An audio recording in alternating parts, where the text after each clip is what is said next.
Check, check, check. Check 1, 2. 1, 2. Check 1, 2, 3.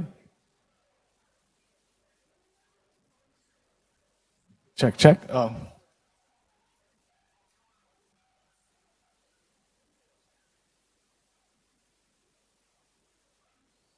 Check 1, 2. 1, 2.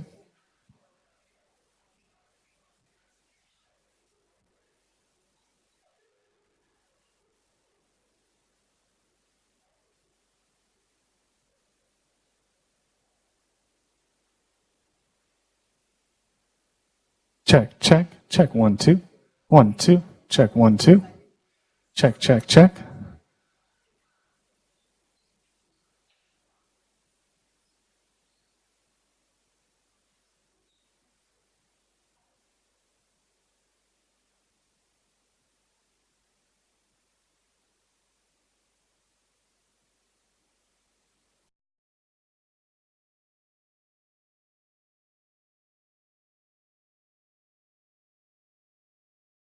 Check, check, check 1, 2.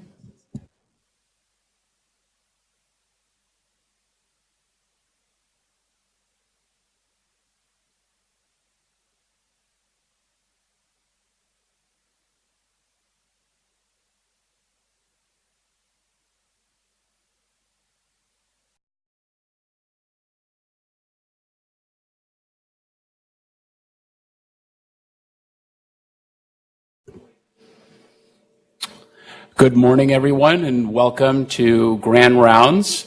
My name is Brandon Nathan from the Division of Endocrinology, and it's my honor to present our speakers this morning, Dr. Meg Oberly and Dr. Muna Sunni. Meg joined our faculty in 2017, has been a rising star ever since then. She completed her medical education at State University, upstate New York, and then went on to do her residency at a wonderful place, Rainbow Babies and Children's Hospital, Case Western, and then her fellowship at Children's Hospital of Philadelphia, where she also obtained a master's degree in public health policy research. Meg does research in the Center for Pediatric Obesity here at the University of Minnesota and has been a really trusted colleague since she joined us. And Dr. Muna Sunni completed her education in medical education in Libya, and then her pediatric residency at Mercer University in Savannah, Georgia. She joined our fellowship program, which we were absolutely thrilled about, and has been on faculty since 2013. She has a master's in clinical research from the university here and has been very active in our division, both from a research and clinical standpoint. Both Meg and Muna have been the figure points for starting type 2 clinic in our division and for our program.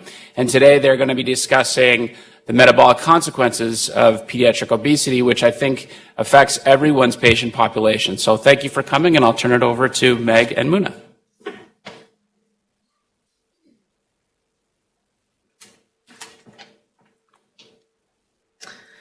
Good morning, everyone, and thank you for allowing Meg and I the opportunity to present Grand Rounds today. Both Meg and I, as Dr. Brandon Nathan had mentioned, both of us work in the pediatric endocrine and diabetes clinics as well as in the weight management clinics, hence our talk about endocrine consequences of obesity. We have nothing to disclose. There will be discussion about off-label use of medications at some point during this talk. Before I jump into my deck of slides, I'd like to acknowledge the great teams we work with in pediatric endocrine and diabetes, as well as weight management, and I would like to acknowledge also the research team. So we'll be giving this talk in two parts. The first part, I'll be talking about endocrine consequences of obesity. I will end with when to refer a child with obesity to endocrine. And the second part of the talk will be presented by Dr. Oberle about type 2 diabetes and its current management. So let's refresh our memories about what a child with overweight has. They have a BMI at the 85th percentile to just below the 95th percentile. A child with obesity has a BMI at the 95th percentile and above for age and sex. There's also a chart for severe obesity, which is the extended BMI chart. And severe obesity in pediatrics is defined as having a BMI at or above the 120th percentile of the 95th percentile. We do have these charts in EPIC. They're called extended BMI charts for girls and boys 2 to 20 years. So how common is obesity? About 1 in 5 children in the U.S. have obesity. The distribution between females and males is roughly equal. It varies by age and by race and socioeconomic status. The data I present in this slide are from the National Health and Nutrition Examination Survey, which is conducted by the National Center for Health Statistics, part of the CDC. It shows the trend of obesity in pediatrics in the last several decades. And as you can see, there's overall been an increase in this trend, in particular in the age group, the 12 to 19-year-old age group. So in assessing a child with obesity through an endocrine filter, the big is you'd like to answer a couple of questions. Is the cause of this child's obesity endocrine related? And has this obesity resulted in comorbid conditions and endocrine dysfunction? You'd use your usual elements of assessing a child, get a good history and physical exam. I am going to be talking a lot about growth charts during this presentation. And if you can't tell, our endos love growth charts, not just weight curves and BMI curves, but also height and height velocity. Then finally, your assessment, labs or other forms of investigation will depend on what you find out in your other elements of assessment. So we'll jump right into it. I'll talk about first the effect of obesity on the hypothalamic-pituitary-thyroid axis. Just to remind you of the normal physiology. The hypothalamus produces thyrotropin-releasing hormone, which stimulates the pituitary gland to produce thyrotropin or thyroid-stimulating hormone, TSH. And that in turn stimulates the thyroid to produce thyroid hormone in the form of T3 and T4. And these two forms convert from one form to the other via enzymes called deiodinases. The importance of the thyroid gland is that early on in the child's life, it's important for neurocognitive development. It's very important for growth, both and height gain. It's important for metabolism and for thermogenesis. So what's the effect of obesity on this hypothalamic-pituitary-thyroid axis? Adipocytes are like their own little endocrine system. They produce hormones as well. One of these hormones is called leptin. Leptin comes from the Greek word leptus, which means thin. And it's the hormone that tells you you don't need to be hungry, you have adequate energy stores. Leptin levels are elevated in individuals who carry extra weight, so they're elevated in obesity. As a result, leptin increases your thyrotropin-releasing hormone, which stimulates the pituitary gland to produce higher levels of TSH. So it's not uncommon for a child with obesity to have elevated TSH levels. So a typical consultation we get is a child who has a BMI in the obese category and who's otherwise healthy, whose family are convinced that they have a hormonal problem, and in particular, hypothyroidism. The reason is because of these labs. So a mildly elevated TSH. As you can see, the upper part of the reference range at our facility is 4, and this child's TSH is mildly elevated. So very frequently we have a discussion with the family that in this case, this elevation in this TSH is actually a consequence of obesity rather than the driving mechanism behind obesity. And we point out that it's pretty rare in childhood for thyroid dysfunction to cause obesity. And in fact, children who have hypothyroidism, they tend to have poor weight gain as well as poor height gain. And so this elevation in TSH is pretty inconsequential. Therefore, there's no treatment required. And this TSH elevation typically resolves as the BMI improves. Now, I'm going to contrast that with a case that I'd seen a while ago, and I'm going to make a point in the next couple of slides. So this is a 9-year-old female who was referred to me by her primary care provider. She was seen by the primary care provider because of parental concerns that she had not known almost at all in a period of 2 years. And so her astute primary care provider was able to elicit some abnormal symptoms via history and on exam noticed a goiter. Naturally, the primary care provider got thyroid labs, and TSH was pretty impressively elevated. Free T4 was almost undetectable, and thyroid peroxidase and antithyroid globulin antibodies were positive. So this child has hypothyroidism in the context of Hashimoto's thyroiditis. So this patient was started on levothyroxine therapy, and this is indicated by the arrows. That's the starting point.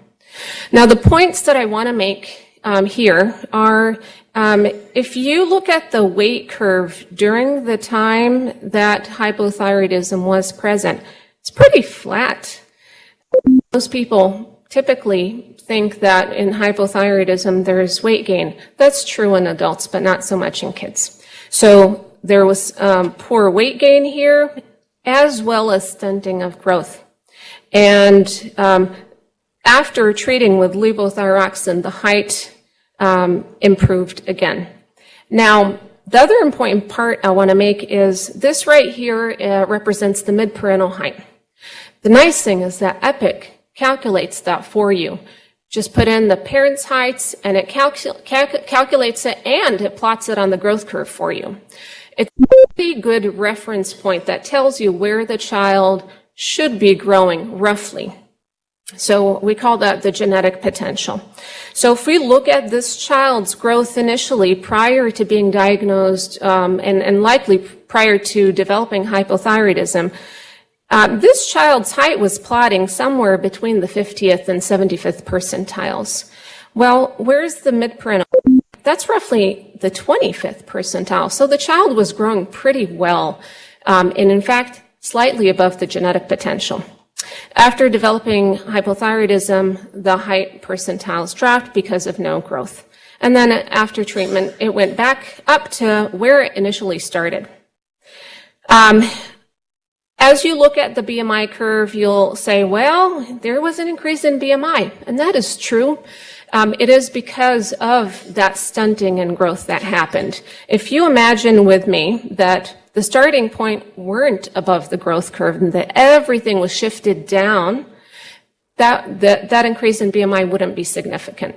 So the point here is hypothyroidism, even in a severe case like this with such an elevated TSH level and a very low free T4 level, There is no weight gain here. There's poor weight gain and poor height gain. So, to check a TSH or not to check? That's the question. Should we routinely check a TSH during our routine workup for a child with obesity? Well, let's look at the guidelines. The Endocrine Society developed guidelines that were published in the Journal of Clinical Endocrinology and Metabolism in 2017. And here's what they say. We recommend against routine laboratory evaluations for endocrine etiologies of pediatric obesity unless the patient's stature and or height velocity are attenuated, assessed in relationship to genetic familial potential and pubertal stage. So I'll say use your judgment on that one. I don't typically check a TSH routinely unless I had a good reason to suspect that the child has true thyroid dysfunction. Speaking of growth, I'll move on to the effect of obesity on growth hormone. In children with obesity, growth hormone levels can be lower than normal. That is because the decrease in production of growth hormone and also the increase in clearance of growth hormone. As we all know, growth hormone production occurs in a pulsatile manner. And with obesity, the frequency and amplitude of these pulses is decreased. So when I hear that, logic says that the child who has obesity would be shorter than otherwise expected. Is that true? Well, the answer is no. Let's look at this growth curve of a child who has a BMI in the obese category but is otherwise healthy. Again, look at the mid-parental height here, plotting roughly around the 25th percentile. As the weight increased, you can see there's also an increase in height percentiles. And for this child, the height is plotting on the top of the growth curve. So this is not making a whole lot of sense, is it? On the one hand, I'm saying growth hormone production is lower, but on the other hand, I'm saying these children can be taller than their genetic potential. So how do we explain this growth hormone independent growth in children with obesity? The main mechanism is mediated through insulin-like growth factor 1. I'll be calling it IGF-1 moving forward. Back to our friends, adipocytes. In cases of obesity, there's an increase in insulin resistance. And as a compensatory mechanism, there's an increase in insulin levels. This increase in insulin levels leads to activation of the insulin-like growth factor 1, which promotes bone growth. That's one way that insulin works in that way. The other way is that insulin reduces the levels of the IGF-1 binding proteins. And as a result, there's increase in bioavailability of IGF-1 levels, again, further promoting growth. There are a couple of other mechanisms that are not through IGF-1. The adipocytes have the ability to convert androgens to estrogen through an enzyme called aromatase. And we all know that estrogen promotes growth and bone maturation. That is a reason why children who have a BMI in the obese category, they can have advanced bone ages because estrogen, again, causes bone maturation. And then finally, back to leptin. It's produce leptin, and leptin can directly act on osteoblasts and chondrocytes, promoting growth.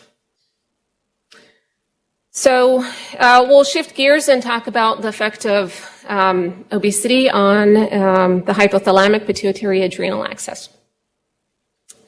As I was researching this topic, I was a little surprised. There's not a whole lot about this and not a whole lot going on. So cortisol levels normal, ACTH levels are normal, diurnal and circadian rhythm is normal.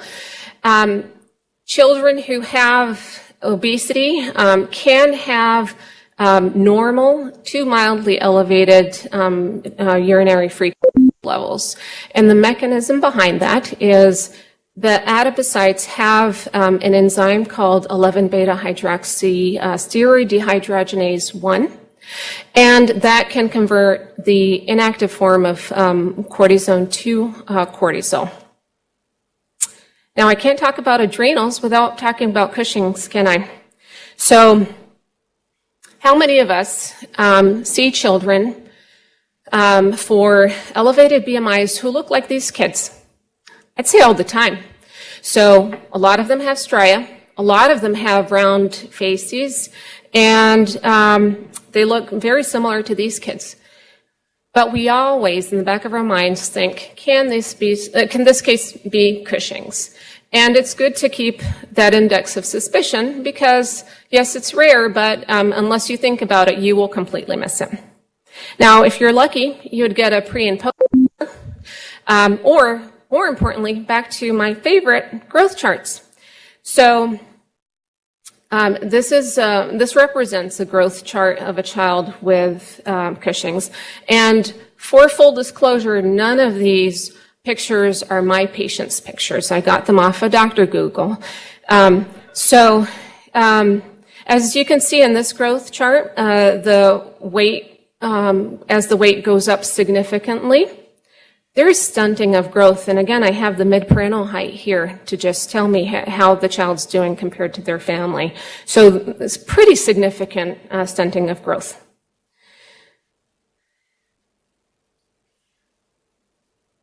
Now, contrast that, I'm going in the wrong direction. Contrast that with this growth curve. This is a growth curve of a child who has obesity due to caloric excess. Again, remember how their height is taller than their genetic potential. So how does obesity affect the hypothalamic-pituitary-gonadal axis? This just reminds you about the normal physiology. You have gonadotropin-releasing hormone from the hypothalamus stimulate the anterior pituitary to produce luteinizing hormone LH and follicle-stimulating hormone FSH, which then stimulate the gonads to produce testosterone and estrogen. And then you have a negative feedback loop here. Obesity affects boys and girls differently when it comes to this axis. So in boys, you could have nothing happening or you could have hypogonadism. And the mechanism behind this is back to those, that aromatase in the adipocytes that converts androgens to estrogen, and that provides negative feedback and causes male hypogonadism. Now in girls, we could see precocious puberty or we could see polycystic ovary syndrome. So how does precocious puberty happen in girls who have obesity? Precocious puberty can either be central, going through the same pathway that I just showed you, the hypothalamus, pituitary, and then gonads, or it can be peripheral, so anything outside of that. Centrally, this occurs, again, because of that leptin causing central stimulation of the gonadotropin-releasing hormone, and then activates puberty in that regard, or it can cause it via a peripheral process.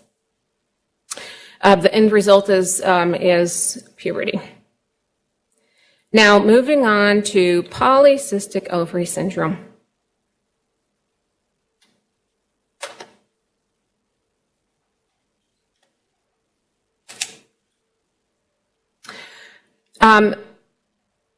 Talking about the criteria for polycystic ovary syndrome, I'm not going to go through this entire table. What I wanted to demonstrate here is that the criteria evolved over time. And what seems to be the common denominator is the presence of hyperandrogenism. So that's the hallmark of PCOS. The other common denominator is irregular menses. Notice that I did not say that obesity or insulin resistance are criteria because they're not. They are physical and clinical features of PCOS, but they're not in the criteria for diagnosing it. About 40% 20% of females who have polycystic ovary syndrome do not carry extra weight, so have a normal BMI. And even those, about 26% of adult females with PCOS with a normal BMI have insulin resistance, independent of the BMI. And again, back to our two criteria, hyperandrogenism and irregular menses. These serve as the blocks that I use to come up with the management plan for girls with PCOS. So the basic is to provide lifestyle modification recommendations. That's going to be the case no matter what. And then based on what the child is more concerned about, and I should say adolescent, what they're mostly concerned about. So some are more concerned about the elevated BMI. Some are more concerned about the hirsutism and the acne, and then others are more concerned about the periods. From there, then, what agent I start with next will be determined. So, for example, if insulin resistance and an elevated BMI is their main concern, my to-go-to typically would be metformin. And as you can see, that's the list of things that metformin can help with in these girls. If the main concern is irregular periods, sometimes I start with metformin and or with a birth control pill. And then if hirsutism and acne is the main concern of this adolescent, then I would also offer an anti-androgen agent, such as the diuretic spironolactone. And this is how spironolactone helps with the anti-androgen effect. It increases the levels of sex hormone binding proteins. They bind to the androgens, make them less available to cause acne and hirsutism. And they also reduce androgen levels. It is important to remember that if you use spironolactone, that the patient needs to be on a birth control pill due to the bad effects it can have on the fetus. So the take-home message from my part of the talk is endocrine can be a cause and a consequence of obesity. Please pay attention to the linear growth, know the midparental height, and tailor your endocrine workup to your clinical assessment of the child. This is the last slide before I hand it over to Dr. Oberle. When to refer a child with obesity to an endocrinologist. I'd say if you have a clinical concern that the etiology could be endocrine related from what we discussed and more, if the adolescent or child has puberty concerns, I would also refer it to endocrine. And then finally, if the child has evidence of diabetes. And I think that's my segue to hand it over to you, Meg.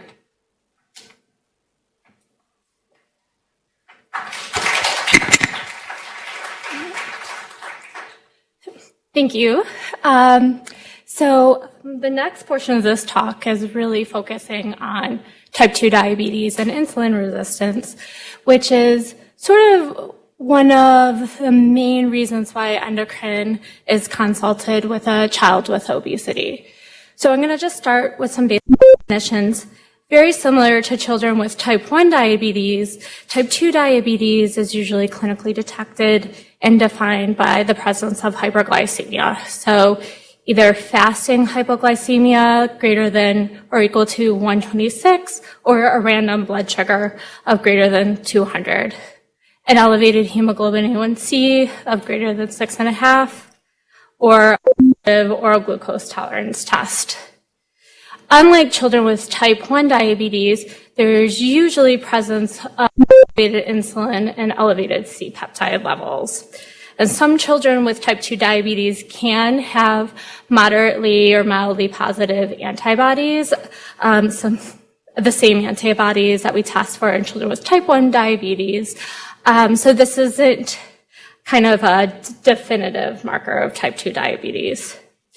The typical presentation of children with type 2 diabetes is usually during puberty or post-pubertal, having overweight or obese status, a strong family history with either a first or second degree relative with type 2 diabetes.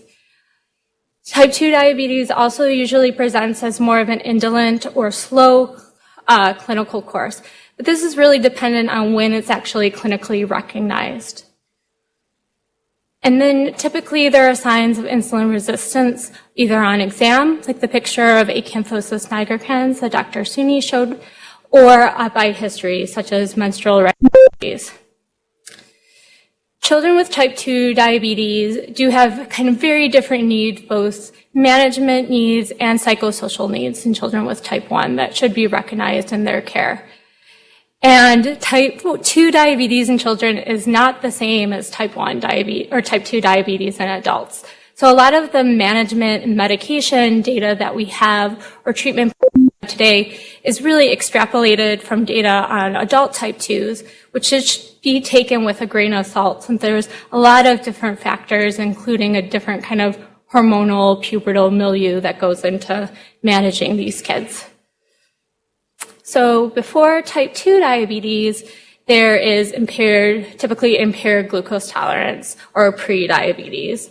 And this is a kind of pivotal time really to act on lifestyle and behavioral modifications and really getting at some of the kind of underlying factors that are contributing to weight gain and weight status in this child, because about 60% of adolescents with obesity and impaired glucose tolerance can revert to normal glucose metabolism. So as there was an increase of obesity in the US, there also began to have an increase of type 2 diabetes in youth. And it became really obvious that we needed to find out more about what diabetes was like in the adolescent and pediatric population. So this was the impetus for the SEARCH study. This was a collaboration between the NIDDK and the CDC. In 2009, there really was a population-based study for all new onset cases of any type of diabetes in US youth. So it was an active registry from 2001 to 2009 with kind of an ongoing longitudinal cohort component. And any child diagnosed with any type of diabetes less than 20. From this study, it was, like I said, a multi-center US study in 6 sites, which included 2 sites in Arizona and New Mexico on Native American reservations to really focus on that particular population. Between 2001 and 2009, the prevalence of type 2 diabetes in youth increased nearly by 30%, which is about 5,000 new patients a year. The study really brought to the forefront that 60 to 7% of new onset patients with type 2 are from low socioeconomic status, and not surprising to anyone that overweight and obesity status is more common in these patients. However, about 35 to 50% of children with type 1 can have overweight and obesity status. So you can't really make a snap judgment on type of diabetes based on weight status or presence of insulin resistance alone. So this figure shows the prevalence of new onset cases of type 2 diabetes by 1,000 participants from 2001 in the gray and 2009 in the black. So you can see that overall the prevalence of type 2 diabetes increased with an increased prevalence in females, older adolescents, African American, Hispanic, and Native American youth. As part of the longitudinal study, a cohort of new onset patients with type 2 were followed, and the data from 2006 to 2013 is shown here.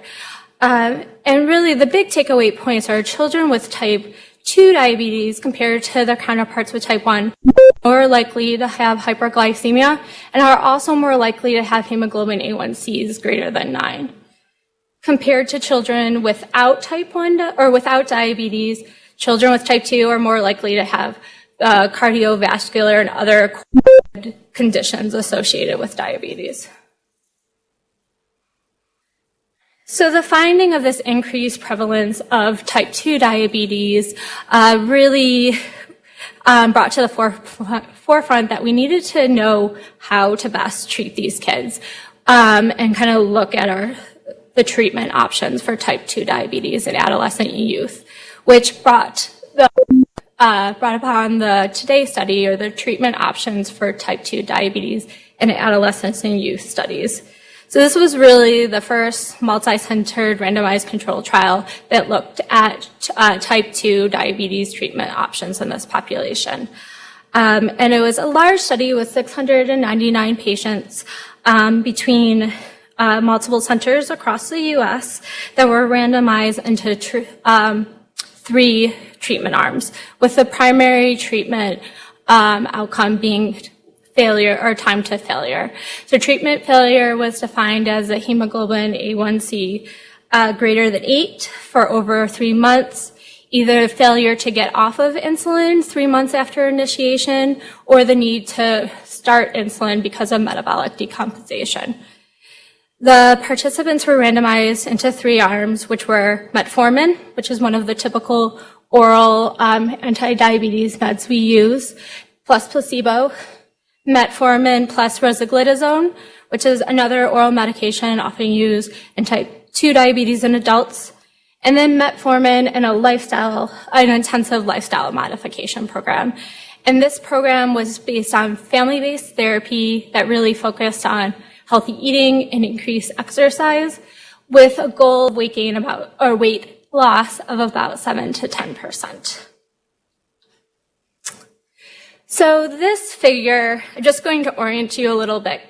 On the y-axis is the proportion of patients that were free of glycemic failure, so either didn't need insulin or had a hemoglobin A1C below 8. And then the x-axis is time since treatment. So metformin alone is in this dark blue, and for a median treatment time of about 11.5 months, the failure rate was about 50% for patients with metformin. So 50% of patients within almost a year of starting treatment needed insulin or had a persistently high hemoglobin A1C. This was slightly better for the metformin plus lifestyle group in the light green, with a failure rate of about 46.6%, and then a failure rate of 38.6% for the metformin versus rosiglitazone group. The lifestyle group had the smallest increase in BMI compared to the 2 groups. All groups had increases in BMI, but this didn't affect their glycemic control overall. The 2 big takeaway points from the Today study were, one, that type 2 diabetes in youth really does have quite an aggressive course. There's earlier and more rapid deterioration of beta cell function compared to adults with diabetes. And then similar to the Search study, type 2 diabetes predominantly affects ethnic and racial minorities and patients with a low economic status. When we compare data from the Today study to data in adults, we kind of find the same things. That youth with diabetes typically have a poorer response to intensive lifestyle modification and a poorer response to metformin than adults, and they have a more rapid rate of pancreatic beta cell decline. They're more likely to have advanced disease and more comorbidities at baseline or at time of diagnosis, and we're less likely to be controlled. So kind of based on these sort of bleak result findings, it's really important to kind of diagnose and treat patients with type 2 diabetes early in their course or when it's first kind of clinically relevant. So screening is key. And the American Diabetic Association recommends screening any child who has overweight status with a BMI greater than 85th percentile for age and sex, plus one of these risk factors. So one of the kind of key management parts of type 2 diabetes is lifestyle and behavior modification. When considering lifestyle modification, we really focus here at the U on portion sizes, so the healthy plate method, a healthy distribution of carbohydrates, protein, fat, and then focusing on eating behaviors that might be obesogenic, such as binge eating, emotional eating, rapid eating pace. We also focus and try to encourage increasing activity level. And then when looking at what specific behaviors to change, it really should be a very open and non-judgmental conversation with the patient and the patient's family, keeping in mind the health beliefs of that particular patient and the community. Studies have found that if you really focus on the whole family and not just the particular child that has insulin resistance or obesity, they're more successful. And looking at kind of your small achievable increments. So not rushing to a keto diet or any of those that families might bring to you, but really looking at kind of small achievable increments like just cutting out juice or cutting out pop. So the goals really are improving your hemoglobin A1C greater than 6.5 or less than 6.5%, and some of the signs of insulin resistance, such as improving menstrual irregularities in female patients, and then also weight reduction about 7 to 10%. In terms of the medical management, so the international guidelines kind of put out this really nice algorithm. So sort of because 35 to 50% of new onset type 1s can have obesity, really kind of starting and treating all children with diabetes signs and symptoms the same. If they're asymptomatic and less than 9, then generally start with metformin and lifestyle changes. If they are acidotic or have DKA, then you treat them as we would with children with type 1 diabetes, looking at kind of long-term insulin and meal dose insulin. And then a hemoglobin A1C of 9 is generally with no acidosis is generally our cutoff to start kind of a basal long-term daily insulin. I generally get diabetes autoantibodies in all children with type 2 or with obesity and diabetes so that I can try to distinguish between type 1 and type 2 and treat them most appropriately and safely. If a child has type 2 diabetes, then really you're continuing your metformin therapy. If you're putting them on insulin, you're trying to wean them off the insulin. If you can't get their hemoglobin A1C down to less than 6.5 in about 3 to 4 months of metformin or intensive lifestyle management, I recommend starting insulin therapy. And if you're still not meeting your goals of your hemoglobin, increasing your insulin or starting kind of fixed meal dosing. And this is really because of that rapid beta cell deterioration and kind of wanting to aggressively treat and preserve beta cell function. However, the more insulin usually results in more weight gain. So if you think back to the kids with type 1 diabetes that you see in the hospital, at their diagnosis, they usually have lost a lot of weight. And then once you start giving them insulin, they start gaining weight. The same effects work and kind of happen in children with type 2 diabetes. So we're really in sort of a rock and a hard place, kind of trying to aggressively manage children with type 2 diabetes, but then also prevent further weight gain and promote weight loss. So the only 2 FDA-approved medications for children less than 18 are metformin and insulin at this time. So metformin is an oral anti-diabetes medication that works on the liver to decrease gluconeogenesis, and then on the muscle and fat tissue to increase insulin sensitivity. Usually has a hemoglobin A1C, mild to moderate hemoglobin A1C reduction, and can cause some initial weight loss effects.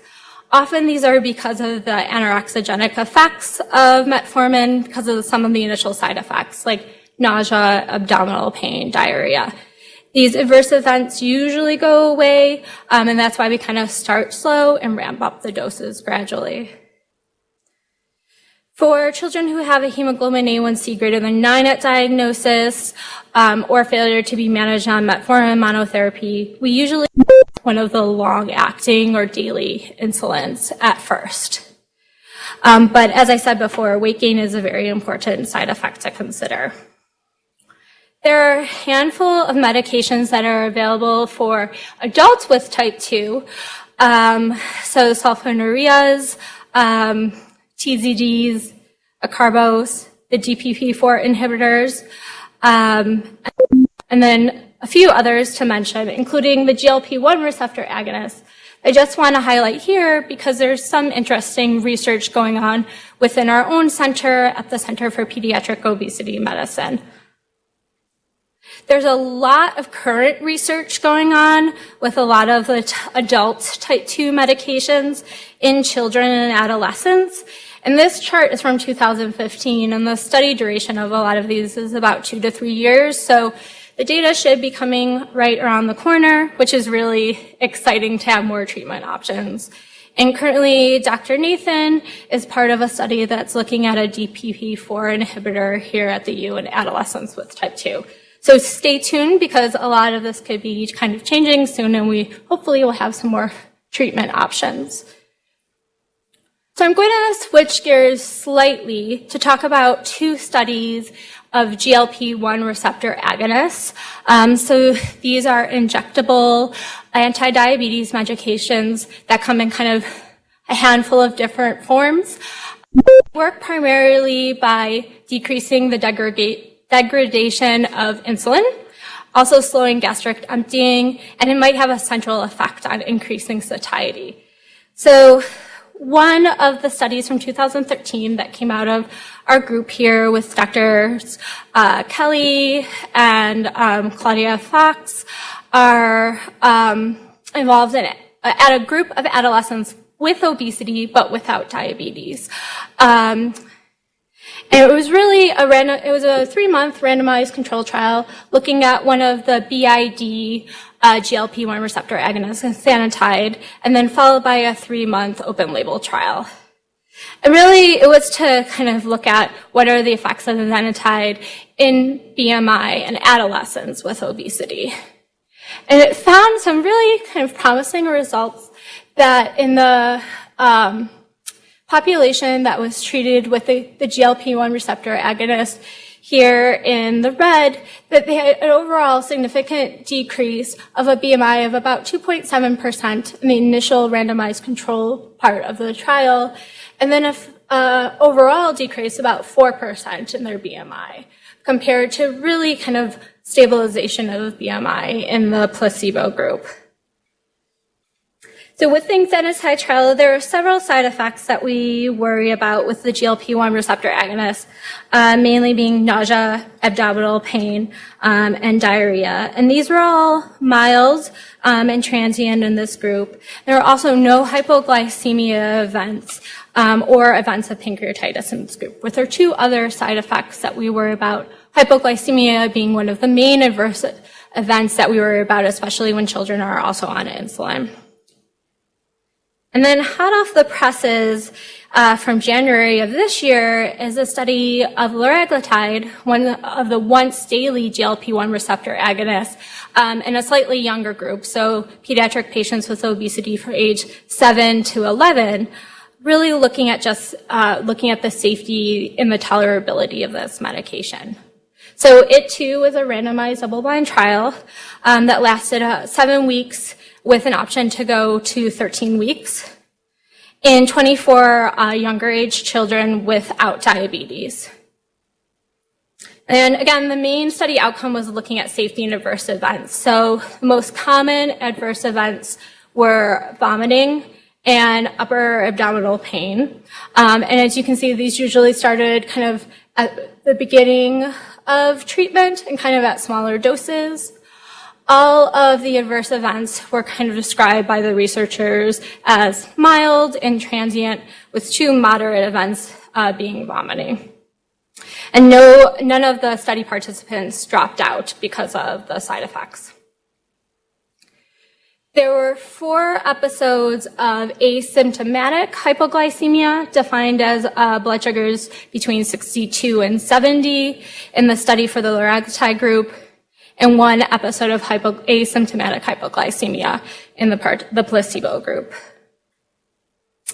Then when looking at the pharmacokinetics of the study, really the average liraglutide concentration was significantly higher in children before you adjusted for their weight as compared to adolescents and adult concentrations of liraglutide. Once you weight adjusted, none of these differences were significant.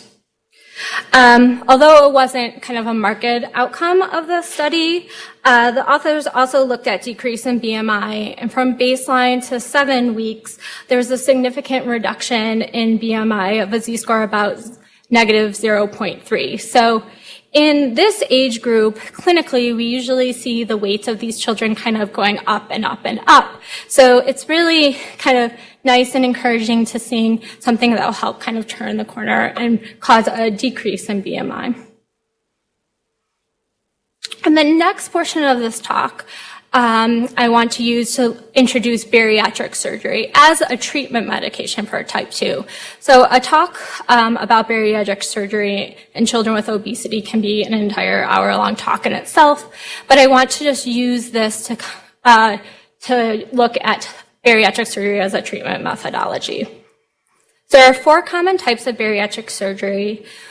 We typically do sleeve gastrectomy here at the University of Minnesota.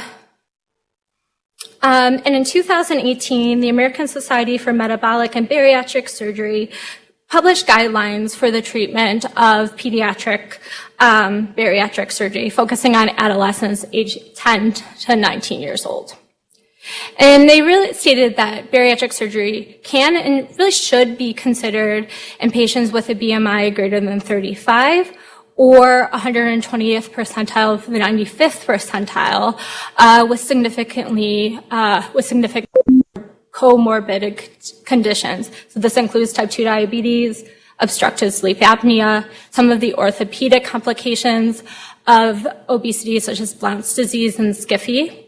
And it also should be considered in patients with a BMI greater than 40 or 140th percentile of the 95th percentile. So there's a longitudinal cohort multi-center study that also looked at the effects of adolescents who underwent bariatric surgery. So in 6 centers around the U.S. and involved 242 adolescents who underwent bariatric surgery between 2007 and 2011. And there was this really nice second analysis that compared patients within the teen labs group that had diabetes and the Today cohort. So you'll remember this Today study is a study with adolescents and children who were treated with Metformin for type 2 diabetes. The study really compared kind of surgical and medical management of diabetes. So there were 30 teen labs patients that had type 2 diabetes within the larger cohort themselves. 6 of them were receiving insulin at the time of their surgery. 1 was receiving a GLP-1 agonist. 22 were on metformin, and 1 was on sulfonylurea, while all of the Today study patients were on metformin. The group matched the teen labs group to the Today study kids based on baseline age grouping, age, ethnicity, sex, and baseline BMI. And then compared their anthropomorphic clinical and laboratory data. So the teen lab kids were slightly older and had a higher BMI than the Today kids. So this figure compares kind of the proportion of diabetes within the teen lab kids on your right and your left, and then the Today kids on your right, with a normal range hemoglobin A1C, so not diabetes, in this darker blue, the pre-diabetes range and kind of the lighter teal, and then in the light blue, diabetes. And you can see that over the course of the study from baseline to 2 years, so from surgery to 2 years, or from initiation of medication to 2 years, in the teen labs group, the range of normal hemoglobin A1C increased, and proportion of patients with diabetes decreased, while the proportion of patients with diabetes in the Today group decreased or increased. So the mean hemoglobin A1C in the teen lab group decreased significantly, while the hemoglobin A1C in the Today kids had increased. And this is really important because in adult studies looking at the effects of bariatric surgery and type 2 diabetes, we know that often adults with type 2 diabetes after they undergo bariatric surgery have a less chance of remission from their type 2 diabetes the longer they have surgery. So if children are diagnosed with diabetes at a younger age, if you kind of wait until they're older or post 18 to have their surgery, you really decrease their risk of type 2 diabetes remission. Comparing the teen labs to the Today study kids, the teen labs group also had a more significant decrease in BMI compared to the increase in BMI in the Today kids.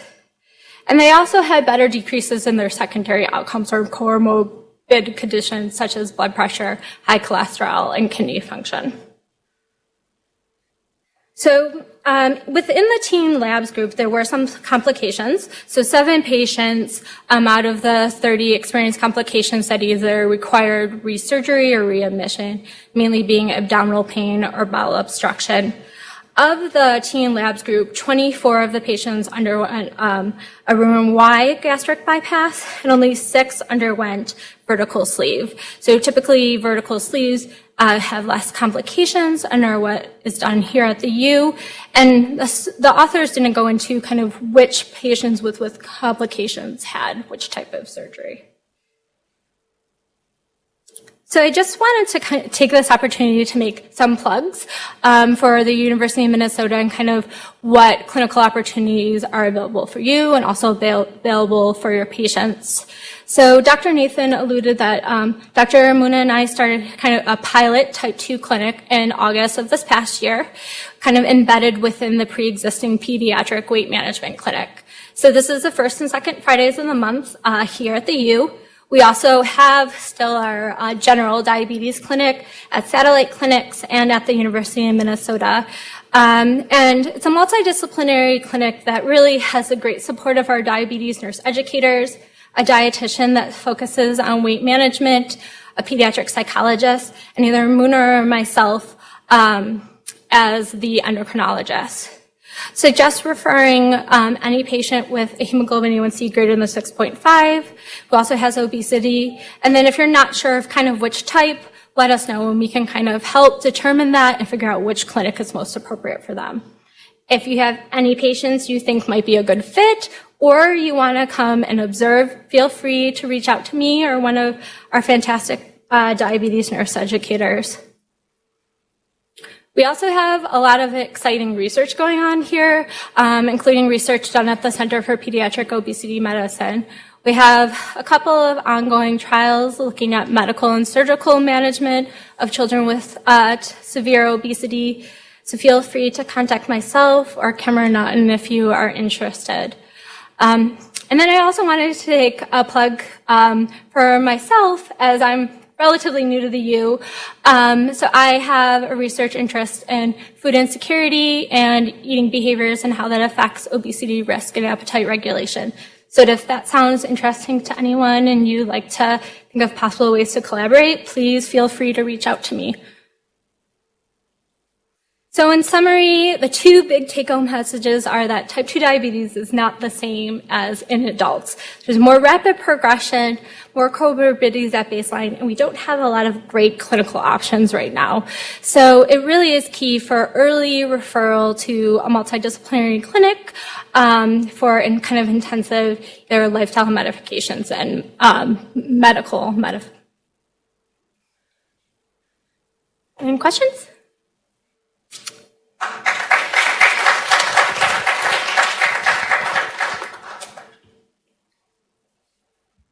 I think we have time for maybe one question or so.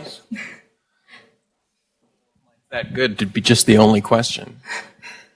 Thank you. I really enjoyed that, both of you. Great talk. My question is related to the last couple of slides, Dr. Oberle, that you presented with the secondary analysis of the bariatric surgery versus the Today study.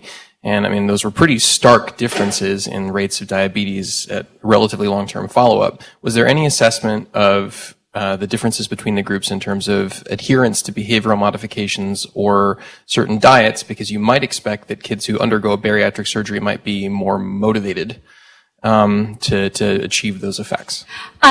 So in this particular study, no. And that wasn't part of their outcomes. But we do know kind of from our own group that the bariatric surgery kids usually go through a pretty intensive, at least 6-month program to kind of make sure that they are prepared to adhere to the dietary restraints and protocol. Yeah.